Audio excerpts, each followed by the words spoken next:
తినే తీపి విషాదాన్ని మిగల్చకూడదు. తీపి మన జీవితంలో ఆనందానికి గుర్తు. కానీ మనం తీసుకునేటటువంటి ప్రతి తీపి ఆలోచించి తీసుకునేదేనా?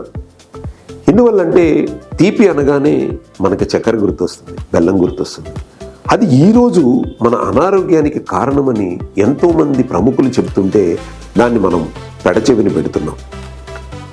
ఉదయం ఒక కప్పు కాఫీ, మధ్యాహ్నం ఒక కూల్ డ్రింకు, సాయంత్రం ఒక టీ, తర్వాత స్వీట్సు, భోజనం. తెలియకుండానే రోజంతా మన ఆహారంలో తీపి పెరుగుతూనే ఉంటుంది. ఆరోగ్యకరమైనటువంటి జీవన శైలి అంటే ఆహారం, వ్యాయామం సరైన ఎంపికలు కదా మరి. అందులో భాగంగా అవసరమైనటువంటి చోట సహజ సిద్ధమైనటువంటి న్యాచురల్తో కూడినటువంటి తీపి పదార్థాలతో గనక మీ రోజు ఉంటే ఆరోగ్యంగా ఉండగలుగుతారు. ఆ చిన్న ప్రయత్నంలో భాగంగానే మీరు తాగే కాఫీ, టీల్లో చక్కెరకు బదులుగా సహజ సిద్ధమైనటువంటి మాంక్ ఫ్రూట్ను కలిపి ఇచ్చేటటువంటి చిన్న ప్రయత్నమే మా సెలబ్రిటీ సిప్. అంటే మనం తీపి కావాలి, కానీ జీవితంలో విషాదం మిగలకూడదు. అంటే మనం తీయగా కాఫీ, టీ తాగినా మన అనారోగ్యానికి కారణం కాకూడదు.